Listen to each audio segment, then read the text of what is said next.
இன்றைக்கு நாம் தியானிக்க இருக்கிற வசனம் ஏசாயா 49ஆம் அதிகாரம் 25வது வசனம். என்றாலும் இதோ பராக்கிரமனால் சிறைப்படுத்தப்பட்டவர்களும் விடுவிக்கப்படுவார்கள், பலவந்தனால் கொள்ளையிடப்பட்டதும் விடுதலை ஆக்கப்படும். உன்னோடு வழக்காடுகிறவர்களோடு நான் வழக்காடி உன் பிள்ளைகளை ரட்சித்து கொள்ளுவேன். இன்னைக்கு கர்த்தர் நம்மோடு இடைப்படுகிறார். உங்களோடு வழக்காடுகிறவர்களோடு நான் வழக்காடி உங்கள் பிள்ளைகளை ரட்சித்து கொள்வேன். இப்போ நமக்கு விரோதமாய் எழும்புகிற சத்துருக்கள் மனுஷிக வல்லமைகள் இடத்துலேருந்து தேவன் நம்மை விடுவித்து நம் பிள்ளைகளை ரட்சிப்பேன்னு இன்னைக்கு கர்த்தர் வாக்கு கொடுக்கிறார். ஏன்னா பராக்கிரமன் கையிலிருந்து கொள்ளை பொருளை பறிக்க கூடுமோ அல்லது நீதியாய் சிறைப்பட்டு போனவர்களை விடுவிக்க கூடுமோ. அப்போ ஒரு பராக்கிரமன், ஒரு பலவான், அவனுடைய கரத்திலேருந்து கொள்ளை பொருள், அவன் நம்மிட கொள்ளை பொருளை அவன் வைத்திருக்கிறான்னா அந்த சிறைப்பட்டு கிடக்கிற அந்த காரியங்களிலிருந்து நம்மால் விடுவிக்க முடியாது இல்லையா? ஆனால் தேவனால் விடுதலையாக்க முடியும். அந்த கொள்ளையிடப்பட்டதை, அந்த பலவந்தனால் கொள்ளையிடப்பட்டதும் பராக்கிரமனால் சிறைப்பிடிக்கப்பட்ட நம்முடைய பிள்ளைகளையும் தேவன் இன்னைக்கு விடுவிக்க வல்லமை உள்ளவராக இருக்கிறார். அவர் நமக்காக வழக்காடி நம்முடைய பிள்ளைகளை அவர் ரட்சித்து கொள்ளுவேன்னு இன்னைக்கு வாக்கு பண்ணுறார். அதனால் நீங்கள் நீதியினாலே ஸ்திரப்பட்டு இருங்கன்னு ஏசாயா 54:14 17 வசனம் வரைக்கும் தியானிக்கும் போது, நீங்கள் நீதியிலே சிறப்பட்டு இருங்க, கொடுமைக்கு தூரமாவாய் பயமில்லாது இருப்பாய். அப்போ நீதியிலே ஸ்திரப்பட்டுருங்க, கர்த்தருடைய நீதியின் காரியத்தில் நீங்கள் ஸ்திரப்பட்டுருங்க, அதில் வழுவாது உங்களை காத்துக்கொள்ளுங்க, கொடுமைக்கு நீங்கள் தூரமாக இருங்க, பயமில்லாது இருங்கன்னு சொல்கிறாரு. திகிலுக்கும் தூரமாகுங்க, அது உன்னை அணுகுவதில்லைன்னு சொல்கிறார். அப்போ அந்த பயம் திகில் வராமல் இருக்கணும்னா நம் தேவனுடைய வார்த்தைக்கு செவி கொடுத்து நடக்கும்போது தான் அந்த பயமோ திகிலோ நம்மை அணுகாது.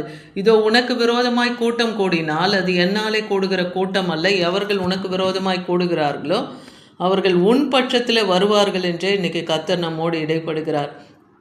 அப்போ இன்னைக்கு நமக்கு விரோதமாய் கூடுகிற கூட்டம் ஒரு நாள் நமக்கு சாதகமாக சமாதானமாய் நம் பட்சத்தில் வந்து நிற்கும்படியாக கர்த்தரால் செய்ய முடியும். ஏன்னா இதோ கரி நெருப்பை ஊதி தன் கிரியைகளை எல்லாம் ஆயுதமாக உண்டு பண்ணுகிற கொல்லனையும், அப்போ நம்மை முற்றிலும் அழித்து போடணும்னு நினைக்கிற எப்படி ஒரு கொல்லன் ஆயுதத்தை தயார்படுத்துகிறான் இல்லையா? அப்போது அந்த கொல்லனையும் நான் தானே சிருஷ்டித்தேன்னு சொல்கிறார். அப்போ கெடுத்து நிக்கிரகமாக்குகிறேன் நானே சிருஷ்டித்தேன்னு சொல்கிறார். அதனால் உனக்கு விரோதமாய் உருவாக்கப்படும் எந்த ஆயுதமும் வாய்க்காதே போம். ஏன்னா உனக்கு விரோதமாய் நியாயத்தில் எழும்புகிற எந்த நாவையும் நீ குற்றப்படுத்துவாய். இது ஊழியக்காரர்களுடைய சுதந்திரமும் என்னால் உண்டான அவர்களுடைய நீதியுமாய் இருக்கிறது என்றே கர்த்தர் சொல்லுகிறார். அப்போ கர்த்தருடைய ஊழியத்தை செய்கிறவர்களுடைய பிள்ளைகளுக்கு விரோதமாய் யார் எழும்பினாலும் சரி, இன்னைக்கு கர்த்தருடைய பிள்ளைகளாக அவருடைய விசுவாசிகளாக இருக்கிறவர்களுக்கும் அவர்களுக்கு விரோதமாய் எழும்புகிற அவர்கள் பிள்ளைகளுக்கு விரோதமாக யார் எழும்பினாலும் தேவன் இன்னைக்கு வழக்காடி நீதியும் நியாயத்தையும் சரி கட்டுவேன்னு சொல்கிறார். அதனால் மனம் பதறுகிறவர்களை பார்த்து நீங்கள் பயப்படாதீங்கன்னு ஏசாயா 35:4 பார்க்குறோம். அதனால் திடன் கொள்ளுங்க, உங்கள் தேவன் உங்களுக்கு நீதியை சரி கட்டவும் உங்கள் தேவன் பதிலளிக்கவும் வருவார், அவர் உங்களை ரட்சிப்பார்னு சொல்கிறார். அப்போ கர்த்தர் நீதி சரி கட்டுகிறவர், அவர் நம்முடைய காரியங்களுக்கு பதிலளிக்க அவர் வருகிறார். ஏன்னா அவனவன் கிரியைக்கு தக்க பலன் என்னோடு கூட நான் கொண்டு வருகிறேன்னு சொல்கிறார் இல்லையா?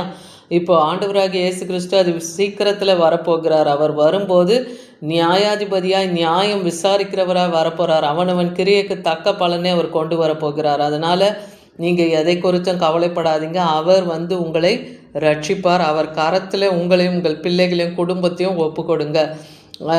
ஏசாயா 54:13 உங்கள் பிள்ளைகள் எல்லாரும் கர்த்தரால் போதிக்கப்பட்டிருப்பார்கள், உங்களுடைய பிள்ளைகளுடைய சமாதானம் பெரிதாக இருக்கும். இன்றைக்கி நீங்கள் கர்த்தரை தேடினீங்கன்னா உங்கள் பிள்ளைகளுடைய சமாதானத்தை தேவன் பெரிதாக வைத்திருப்பார், அவர்களுக்கு ஒரு நல்ல சமாதானத்தை கொடுப்பார். உங்கள் பிள்ளைகள் கர்த்தராலே போதிக்கப்பட்டு வழிநடத்தப்படுவாங்க. அவங்களுக்கு யாரும் போதிக்க வேண்டிய அவசியம் இல்லை, கர்த்தரே அவர்களை போதித்து வழிநடத்தி அவர்களுக்கு சமாதானத்தை கட்டளையிடுவேன்னு சொல்கிறார்.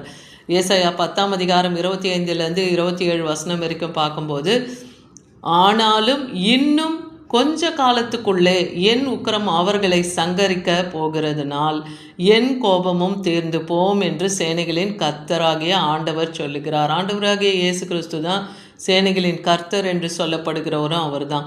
அப்போ கொஞ்ச காலத்திலே என்னுடைய கோபம் எல்லாம் தீர்ந்து போகுது. நான் ஓரேபு கண்மலை அண்டையிலே மீதியானவர்களை வெட்டுண்டது போல இன்றைக்கும் அவர்கள் மேலே நான் ஒரு சவுக்கை எழும்பி வர பண்ணுவேன். இன்றைக்கி உங்களுக்கு விரோதமாக உங்கள் பிள்ளைகளை சிறைப்படுத்தி வைத்திருக்கிறவர்களுக்கு எதிராக தேவன் ஒரு சவுக்கை அனுப்புவென்றார். அன்னைக்கு மோசேவனுடைய கையிலே ஒரு கோலை கொடுத்து செங்கடலை 2ஆக பிளக்க செய்தார் இல்லையா? அதே போல் யோசுவாவையும் மோசே இறந்த பிறகு யோசுவா இஸ்ரவேல் ஜனங்களை கானானுக்கு நேராக வழிநடத்தும் போது அப்பொழுது அவருடைய ஈட்டியை ஆய் பட்டணத்துக்கு நேராக நீட்டு சொன்னார்.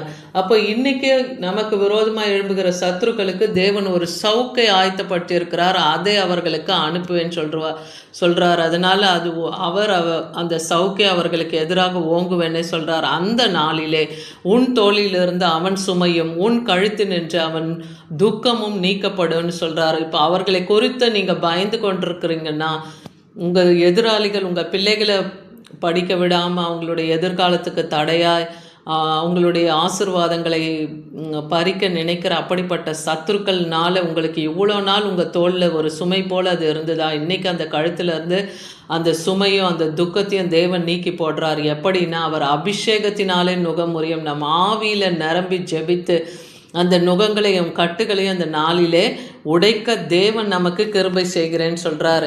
ஏன்னா ஆபிரகாமுக்கு தேவன் ஒரு வாக்களித்தார் இல்லையா? ஆதியாகமம் 12:3 உன்னை ஆசிர்வதிக்கிறவர்களை ஆசிர்வதிப்பேன், உன்னை சபிக்கிறவர்களே நான் சபிப்பேன், பூமியில் இருக்க எல்லா வம்சங்களும் உனக்குள்ளே ஆசிர்வதிக்கப்பட்டிருக்கோன்னு சொல்கிறாரு.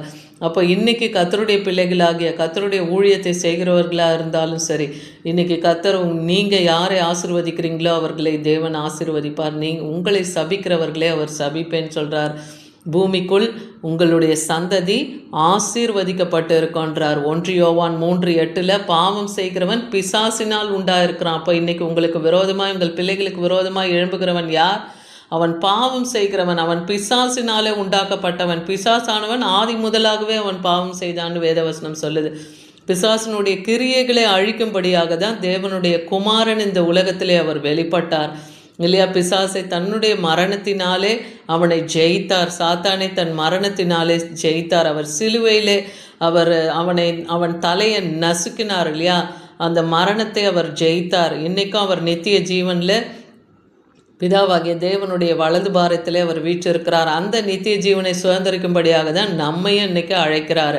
அதனால் அவர் உங்களுக்காக வந்து யுத்தம் செய்து அவர் உங்களுக்கு பதிலளிப்பார். சகரியா 9:11 பார்க்குறோம். உனக்கு நான் செய்வது என்னவென்றால் தண்ணீரில்லாத குழியில் அடைப்பட்டு இருக்கிற உன்னுடையவர்களை என் உடன்படிக்கையின் ரத்தத்தினாலே விடுதலை பண்ணுவேன்னு சொல்கிறார். இப்போ ஆண்டவராகிய இயேசு கிறிஸ்து அவர் சிந்தின அவருடைய ரத்தத்தினாலே இன்னைக்கு நம்முடைய பிள்ளைகள் சத்துருக்களினால மனுஷிக வல்லமையினால எந்த இலையில சிறைப்பட்டு இருந்தாலும் அவர் ரத்தத்தினாலே இன்னைக்கு விடுதலையாக்குவேன்னு சொல்கிறாரு. அவருடைய நாமத்தை நாம் துதிக்கணும், ஸ்தோத்தரிக்கணும், தேவனை நாம் மகிமைப்படுத்தணும்.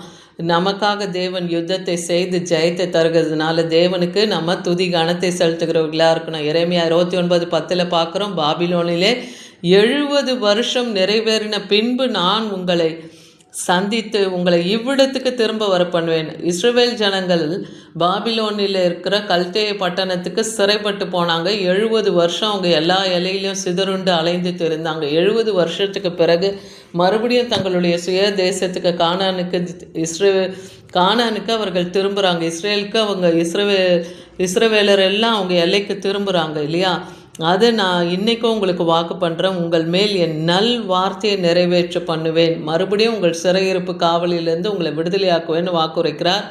கர்த்தர் புறப்பட்டு யுத்த நாளில் போராடுவது போல அந்த ஜாதிகளோடு போராடுவேன்னு சொல்லி சகரியா 14:3 பார்க்குறோம். உங்களுக்கு விரோதமாக எழும்புகிற அந்த ஜாதி ஜனங்களிடத்தில் தேவன் யுத்தத்தை செய்து உங்கள் ஜனங்களையும் உங்கள் பிள்ளைகளையும் உங்களையும் உங்கள் குடும்பத்தையும் தேவன் இன்றைக்கும் விடுதலையாக்க வல்லமில்லவர். எவ்வளோ கண்ணீரோடு நீங்கள் இருக்கலாம்.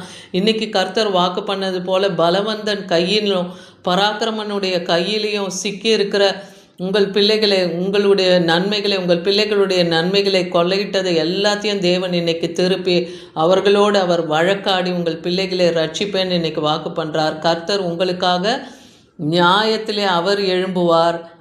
அதனால் என் பலன் என் தேவனிடத்தில் இருக்கிறதுன்னு ஏசாயா தீர்க்கதரிசி சொன்னது போல உங்களுடைய பலன் தேவனிடத்தில் இருக்கிறது என்று விசுவாசிங்க. கர்த்தர் உங்கள் சந்ததிக்கு மீட்பையும் பாதுகாப்பையும் ரட்சிப்பையும் கொடுத்து தம் ஜனங்களை அவர் காப்பார். ஆமேன்.